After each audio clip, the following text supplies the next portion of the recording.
Bonjour. Quelle est la dimension de cette figure? Et de quelle dimension suis-je en train de parler? Eh bien, ce sont des questions auxquelles on va essayer de répondre dans cet exposé sur les dimensions fractales. Donc le texte étudié s'intitule « Les dimensions fractales ». Dans une première partie, nous nous intéresserons à la dimension de Hausdorff. Puis nous étudierons l'intérêt que peut avoir cette dimension de Hausdorff pour caractériser des ensembles, notamment des ensembles fractales, et également quelques propriétés de cette mesure, de cette dimension. Et on terminera ensuite avec un calcul qui nous permettra de répondre à cette belle question que je vous posais, à savoir, quelle est la dimension de cette figure? On va commencer donc en définissant un peu le cadre d'étude, le cadre dans lequel nous allons travailler. Donc, tout de suite, on peut dire qu'on va tout le temps travailler dans Rn. Donc là, dans toute la suite de l'exposé, je ne préciserai plus, on sera toujours dans Rn. Et ensuite, on va également noter que le diamètre de U, on va le noter comme ça avec des barres. Donc ça signifie diamètre de U. Et on a enfin une première définition qui va être importante pour la suite, la notion de delta recouvrement. Donc si on prend f de Rn, et qu'on peut inclure f dans une union dénombrable d'ensembles UI, tel que le diamètre des UI est toujours strictement inférieur ou égal, à delta, eh bien, on aura que la famille UI sera un delta recouvrement de f. Alors maintenant, on va essayer de définir une mesure, et ensuite on verra comment, à partir de cette mesure, on va définir une notion de dimension.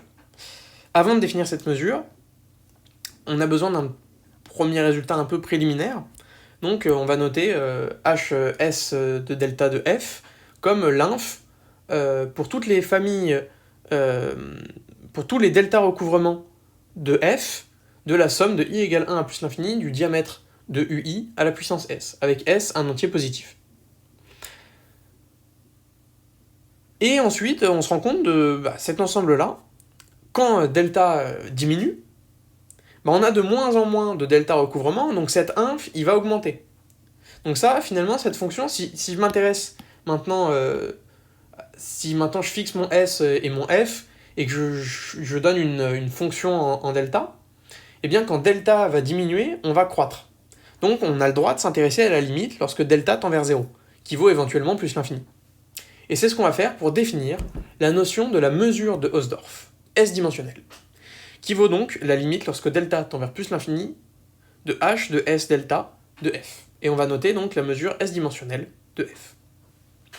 En particulier, un premier résultat qu'on ne va pas démontrer nous énonce que si on travaille sur R, la mesure indimensionnelle coïncide avec la mesure de Lebesgue. Alors, maintenant qu'on a défini cette notion de mesure, donc là je ne le précise pas, mais je le montre pas non plus, pardon, mais on a bien ici une mesure. Donc ça satisfait tous les éléments que doivent satisfaire une mesure, à savoir la mesure de l'ensemble nul vaut 0, et la mesure d'une union dénombrable disjointe d'ensemble vaut la somme des mesures de ces ensembles. On a une première proposition qu'on utilisera pour la suite pour calculer la dimension fractale d'un ensemble, d'une fractale, qui nous dit que la dimension S-dimensionnelle de Hausdorff de lambda f, eh bien en fait on peut simplement sortir le lambda, le multiplier, le passer à la puissance s, et on obtient la mesure S-dimensionnelle de f, avec lambda strictement positif. Ensuite on a une seconde proposition, celle-ci on va la démontrer, donc si on prend g une fonction qui va de f dans Rn, g mesurable, qui vérifie la condition de Holder d'exposant alpha, c'est-à-dire cette proposition-là, je l'ai rappelée ici, eh bien on va voir que la mesure s divisé par alpha dimensionnelle de g de f va être inférieure ou égale à c puissance s divisé par alpha de la mesure s dimensionnelle de f. Alors on va le démontrer, hop, j'efface ça. Pour le démontrer, on va prendre une famille UI, un delta recouvrement, donc on fixe delta, un delta recouvrement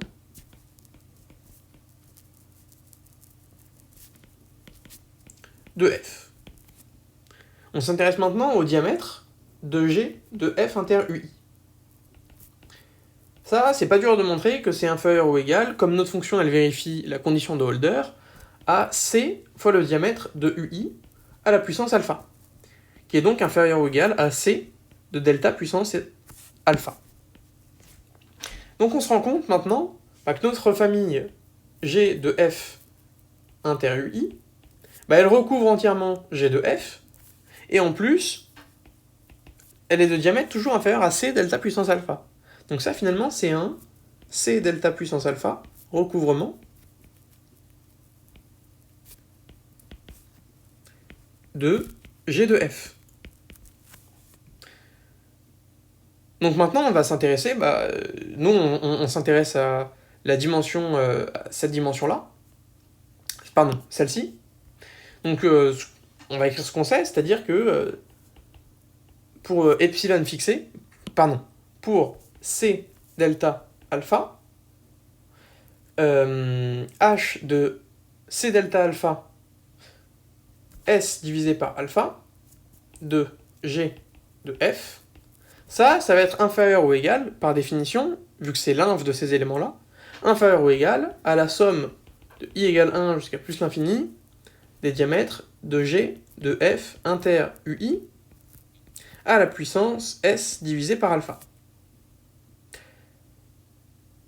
Maintenant, si on utilise ce qu'on a montré précédemment, là, cette inégalité-là, mais on se rend compte que ça, c'est inférieur ou égal à C puissance S divisé par alpha de la somme de I égale 1 jusqu'à plus l'infini du diamètre de UI à la puissance S. Et maintenant, si on passe à l'inf sur cette quantité, on en déduit que H de C delta puissance alpha de S divisé par alpha de G de F est inférieur ou égal, donc on passe à l'inf, donc C de S divisé par alpha, on passe à l'inf sur le recouvrement, inférieur ou égal à H de delta S de F. Et maintenant, si on prend la limite lorsque delta tend vers 0, ce delta évidemment il tend vers 0, mais également C fois delta puissance alpha tend aussi vers 0, avec le alpha strictement positif, et donc on en déduit bien l'inégalité qu'on cherchait.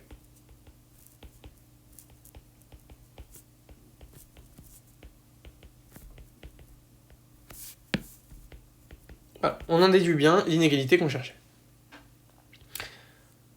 Alors maintenant on va continuer, à partir du moment où on a donc cette première égalité, ça va nous permettre de définir la dimension de Hausdorff.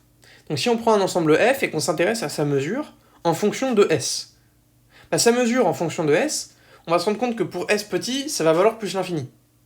Ensuite, pour S grand, ça va valoir 0. Mais ça va valoir 0 d'une certaine manière, c'est-à-dire qu'il va y avoir un gap d'un coup. On va passer d'un coup de plus l'infini à 0, avec éventuellement une valeur ici entre les deux. Éventuellement, puisque on peut également ne pas en avoir. Et donc on va définir la dimension de Hausdorff de F comme l'inf des S, telle que cette dimension vaut 0. Telle que la mesure, Sienne, S dimensionnelle de F vaut 0.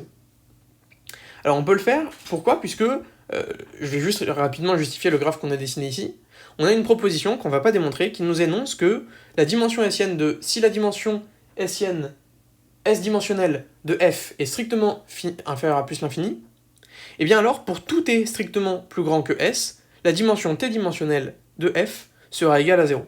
Donc là, par exemple, si on s'intéresse à ce nombre-là, eh bien tous les t qui seront plus grands, eh bien sa dimension sera égale sa mesure sera de mesure nulle. Oups. Alors, maintenant une autre proposition, ces propositions qui vont nous aider pour traiter de manière équivalente des fractales. Donc on aimerait bien, en mathématiques, on aime bien dire, tiens, ça, c'est presque pareil que ça, avec des matrices équivalentes par exemple.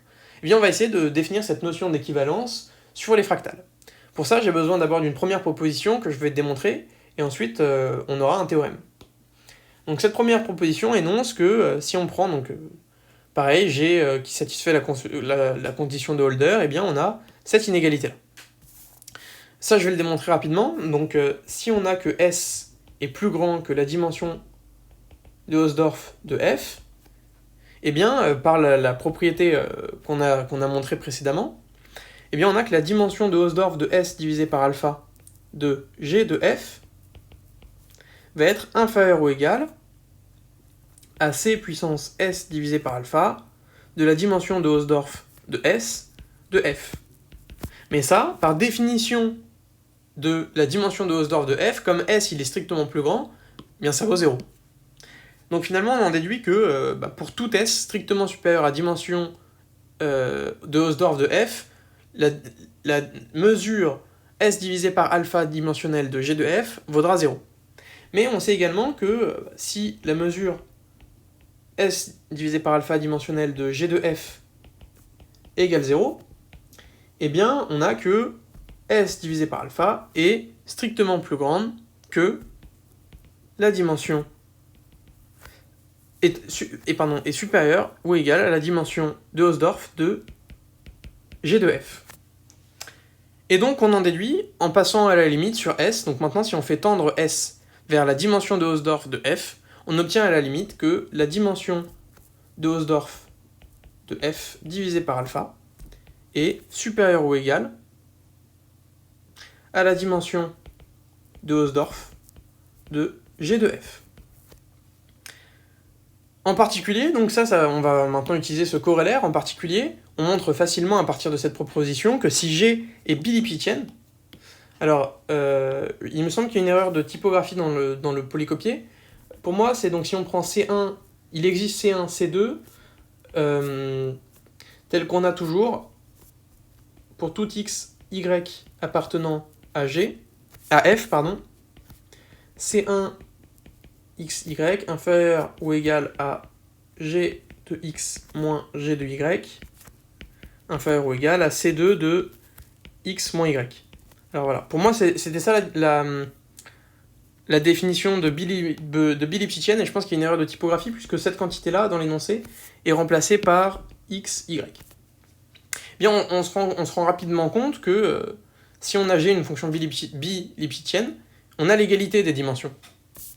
Donc ça va être utile, pourquoi ? Parce qu'avec les fractales, on va dire que deux fractales sont équivalentes s'il existe une application bilipitienne qui amène une fractale sur une autre.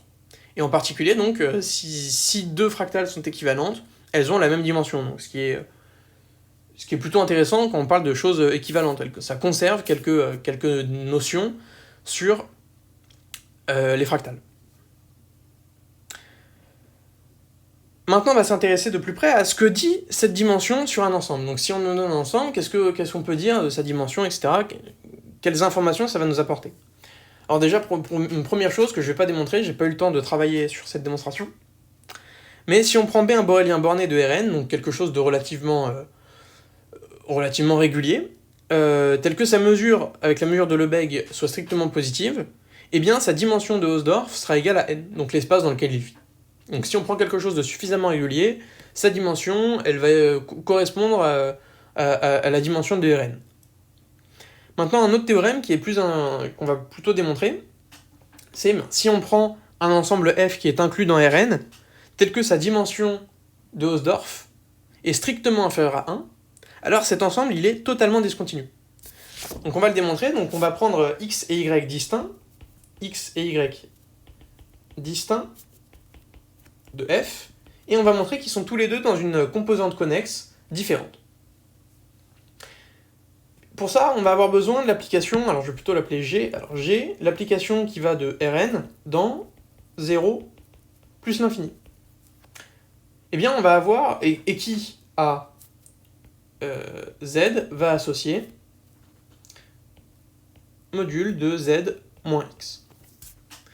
Eh bien, on va avoir que module de G de Z moins G de oméga, pour tout Z et pour tout oméga, ça c'est le module de Z moins X moins le module de de oméga moins X. Mais ça on peut dire que c'est inférieur ou égal avec une égalité triangulaire au module de Z moins oméga. Donc en particulier, notre fonction, elle satisfait la condition de Hölder d'exposant 1. Donc ça, si on utilise les propriétés qu'on a démontrées précédemment, on en déduit que la dimension de Hölder de G de F, elle est inférieure ou égale à 1 sur alpha, donc 1, de la dimension de Holder de f, qui elle est strictement inférieure à 1. Mais dire que cette dimension, donc là on est sur R, puisque notre fonction elle va sur R, est strictement inférieure à 1, c'est exactement dire que la mesure indimensionnelle, enfin c'est pas exactement dire ça, mais ça implique que la mesure indimensionnelle de g de f, qui coïncide avec la mesure de Lebesgue sur R, comme je l'ai dit précédemment, est égale à 0. Mais dire que la mesure de g de f avec la mesure de Lebesgue est égale à 0, c'est dire que le complémentaire de g de f est dense dans R. G de f complémentaire est dense dans R. Donc ça se montre facilement. Est dense dans R. En particulier, il existe un R qui n'appartient pas à g de f, tel que, donc ce R est strictement positif, et il est également strictement inférieur à f de y par densité. Puisque f de y, g de y, pardon. Hop. Puisque g de y est strictement positif, puisqu'on a supposé x et y disjoints. Mais à partir de ce moment-là, on peut écrire que f, c'est l'union des z qui appartiennent à f, tel que, d'une part, le module de z moins x est strictement inférieur à r, mais d'autre part, l'ensemble des z appartenant à f, tel que le module de z moins x est strictement supérieur à r. Là, on se rend compte que ce sont deux ensembles ouverts disjoints, dans lesquels donc, x appartient au premier ensemble, y appartient au second, et donc ils sont tous les deux dans une composante distincte, une composante connexe distincte de f. Et donc on a montré, donc comme ce raisonnement est valable pour tout x, y, on a bien montré que notre ensemble est totalement discontinu. Alors maintenant qu'on a vu ces dimensions, et ces propriétés, etc., on est capable de répondre aux questions auxquelles on se posait précédemment, à savoir quelle est la dimension de la courbe de Cauchy. Alors c'est une démonstration qui n'est pas dans le polycopier, j'ai essayé de la faire. Donc si on note K, la courbe de Cauchy, eh bien K, je vais l'écrire comme l'union de trois ensembles disjoints. Donc K, EG, union, KG, union, KD, union, K, ED. Donc extrême gauche, gauche, droite, extrême droite. Pourquoi? Donc je vais d'abord expliquer ce que fait cet ensemble de Cauchy. On part avec un segment de longueur 1. On le divise en 3, de cette manière-là. Et donc on coupe le segment du milieu, et en revanche, on met un triangle équilatéral à la place, comme ceci. Et ensuite, sur chaque segment, donc celui-ci, on va réitérer la même chose. Donc celui-ci, on va le séparer, paf, paf. Celui-ci, pareil, on va le séparer. Celui-ci aussi, celui-ci aussi. Et ensuite, sur chacun de ces segments, on va itérer. Donc en particulier, on a que KEG, ça va être 1 tiers de K. Pourquoi? Puisque K, c'est le segment de base. Et ensuite, une fois qu'on est sur KEG, donc ce segment-là, on refait exactement la même chose, sauf que ce segment de base, il est 1 tiers plus petit que le premier. Donc on peut dire que KEG, c'est 1 tiers de K. Ça, c'est vrai pour KEG, KG, KD, KED. Donc finalement, si on s'intéresse donc pour tout S positif, on va voir que la mesure S-dimensionnelle de Hausdorff de K, c'est la mesure S-dimensionnelle de l'union dénombrable des KEG, KG, etc. Donc finalement, c'est la somme de toutes ces unions, donc KEG, plus mesure de Hausdorff de KG, plus, donc je continue avec les deux d'après. Et à chaque fois, en fait, chacune de ces mesures va valoir la même chose, à savoir donc 4 fois la mesure de Hausdorff de S-dimensionnelle de 1 tiers de K. C'est-à-dire 4 fois 1 tiers puissance S, la mesure S-dimensionnelle de K. Et maintenant, si on prend S qui vaut la dimension de K, H-dimensionnelle de K, on a que cette quantité-là est strictement comprise entre 0 et plus l'infini, on peut diviser et on obtient que 1 égale 4 fois 1 tiers à la puissance dim de Hausdorff de K. Et finalement, la dimension de Hausdorff de K est égale à ln de 4 sur ln de 3. Je termine rapidement en parlant de l'ensemble de Cantor. Donc c'est cet ensemble-là. On peut montrer que sa dimension de Hausdorff est strictement inférieure à 1. Comme sa dimension de Hausdorff est strictement inférieure à 1, on en déduit que c'est un ensemble totalement discontinu. Je vous remercie de m'avoir écouté et je vais terminer avec une petite ouverture qui nous dit que multiplier un ensemble par multiplier un ensemble par une constante et s'intéresser à la mesure que cela va donner va nous intéresser pour calculer les dimensions de Hausdorff de ces ensembles.